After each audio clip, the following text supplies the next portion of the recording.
Hello there, welcome to another episode of World of Warships with Ungainly Titan. World of Warships Legends, that is. This is the console version. Played on the Xbox, and we're on the Trident map in domination mode, and I'm on the USS Farragut, the Tier 4 destroyer.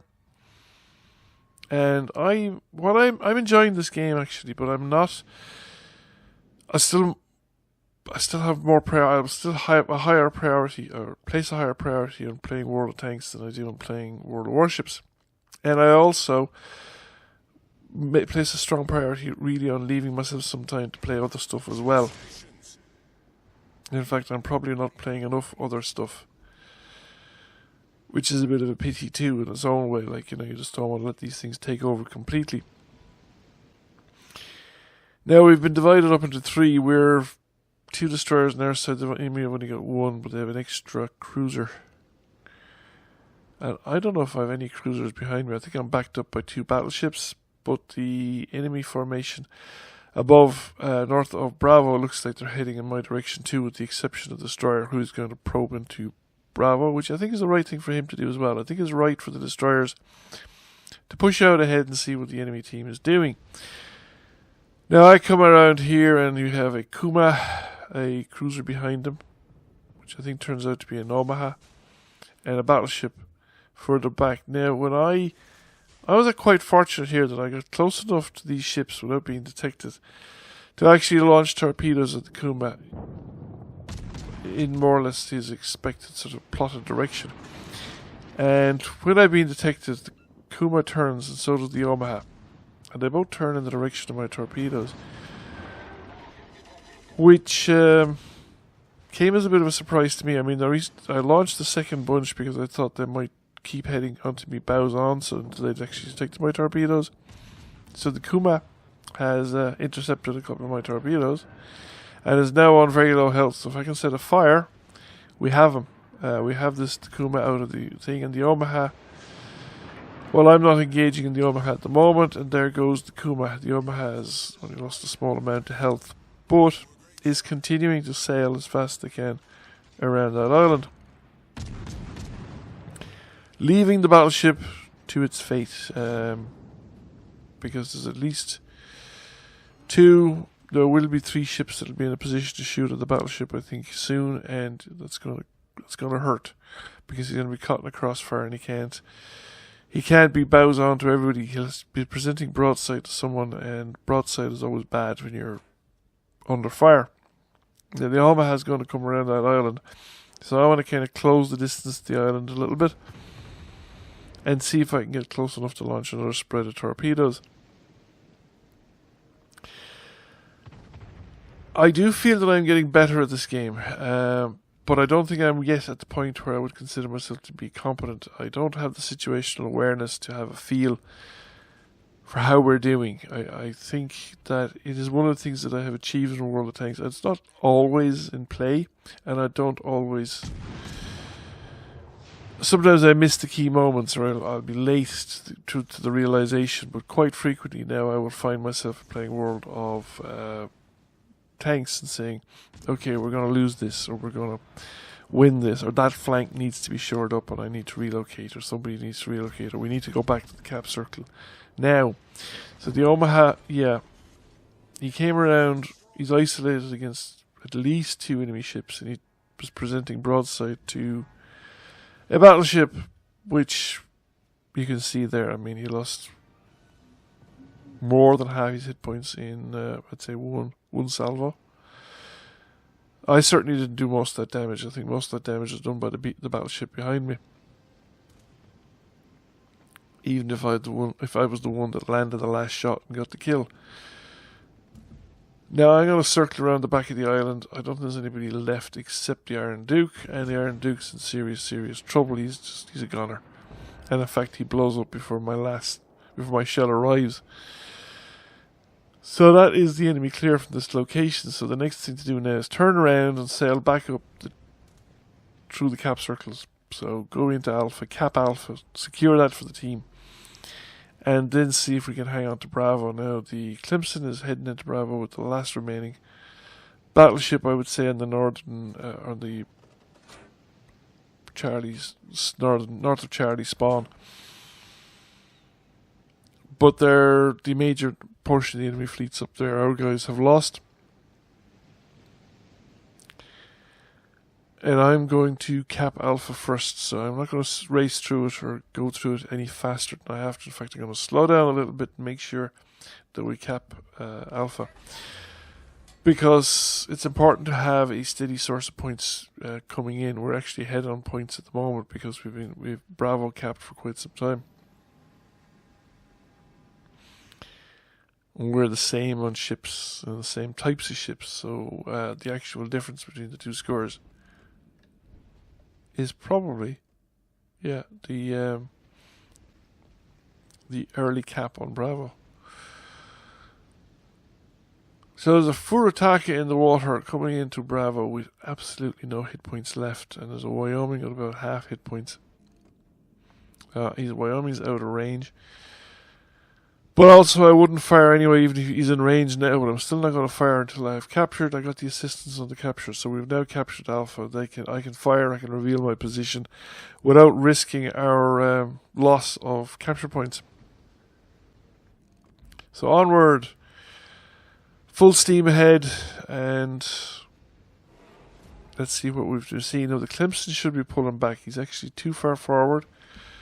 We're not in a position to support him yet. There's none of our capital ships have a line of sight, I think, on the enemy ships, and I'm the closest support he's got. I'm 7 kilometers away. There's the Furutaka, and the Furutaka has absolutely almost no health left, so we have to get rid of him. In my opinion, the Clemson there shouldn't have been bothered with torpedoes so much as firing shells into the Furutaka. Because if he got a fire on the Furutaka, that was the end of it. The Furutaka was dead, and that would be, a bunch of guns out of the game. Like, I haven't really played the Japanese cruisers, so I don't know much about what they're like, and I'm absolutely amazed that nobody else is shooting at the Furutaka right now. This should be the highest priority of everybody in the team. Now, I've kicked off smoke because I know there's 2 battleships coming in behind me, and I want to give them some cover so they can get into position. There is somebody throwing torpedoes around the place, but there is, of course, the Furutaka can probably throw torpedoes, and there's an enemy destroyer in the water as well. Now, I'm getting a lot of attention, so I'm going to swing around and put the body of the smoke screen with myself and the enemy, so they're less likely to see me when I fire, especially with the fire going, which would also increase my visibility. I was planning on putting some torpedoes through the smokescreen, but my own battleships are a little too close, and I think that they just absorb the shots and it'd be a waste. I might as well use the gunnery, and this is a second Wyoming, it's not the one that was in first. We start putting some rounds into that Wyoming as well. Can't see the Furutaka. I don't think he's dead yet. They have lost a cruiser. And yes, we're a ship ahead at the moment actually, but our 2 boys are sailing through the smokescreen, which is very dangerous because smokescreens attract torpedoes. And there is some torpedoes. There's a lot of torpedoes actually. That is almost certainly from the enemy destroyer, or maybe from both the enemy destroyer, although the second set is more than likely the Furutaka, because that's the Furutaka. He's sitting dead in the water. Now, I did not realise that he was dead in the water. I was assuming he was under steam, and I fired ahead of him and then I didn't realise, I just thought I underestimated his speed. He's actually probably going backwards now. So I completely misread that one as well, and now I'm starting to get the handle of it, but the island has blocked most of those shots. However, one got through, and one was all that was needed, and that was, I think, a well worthwhile kill, because it brought us back. It took a ship out of the game, but the important thing is that it took the ship out of the game. It meant there was less guns firing on our ships. So we've still lost a battleship, though. We're back down to evens again. And I'm coming around the other side of the island. I have my torpedoes ready, and I'm thinking of firing into the smoke screen anyway, because you never know who's inside it. There's a Wyoming heading through or around the back of the smoke screen, and there is another battleship further out, and the smoke screen is thinning off. So there's the destroyer. However, I'm going to fire in the general direction. I'm going to use my guns on the destroyer. He's very low health, so I think it is worthwhile using the guns on him. There's not much point in trying to fire torpedoes at this range of the destroyer, unless I knew for certain he was going to be going in a straight line. All I need is a shot, I think, off to him. Any hit at all will take him out, and that's the destroyer gone. And the Wyoming actually sails into my torpedo strike. Hits the island, actually, and is sitting duck in front of my torpedoes. So that's a devastating strike, and it's a double strike. And it's a Kraken Unleashed for killing 5 enemy ships. So I don't get them often. And this is where I lose tactical awareness completely, because I get so excited about getting a Kraken Unleashed that I forget about the fact that I should be flipping Bravo. And I start chasing the Iron Duke.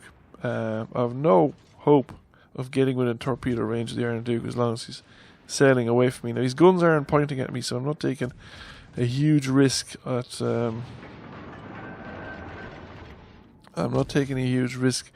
shooting at him, but I almost capped. I should have actually slowed down and just capped. I have set a fire, and I should probably be satisfied with that. Slow down, cap the thing, secure the location, and secure our lead. Now it's 4 minutes in. It's not going to actually make a difference.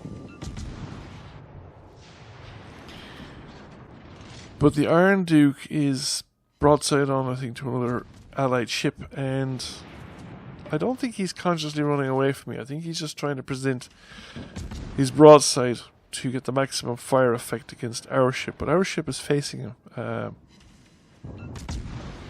Both our ships are angled, I think. And they've managed to get the killing shots into the Iron Duke, and that's it. It's game over. So it's a victory for us. So I've reached objective 17, I think, in the Atlantic campaign, but I'm not too pushed about the Atlantic campaign. I'm not prioritizing World of Warships Legends over World of Tanks. I rather World of Tanks, I think, of the two games. And I am... Well, there's objectives that I want to try and complete. I want to try and get Senior Technical Engineer this year if I can possibly manage it. So, we came number 1 by experience, and with 5 kills. So I hope you enjoyed the video. Thank you very much for watching. If you did enjoy the video, please give it a like and a share. Feel free to comment if you've not already done so. Please subscribe to the channel. I will catch you all again soon. Bye for now.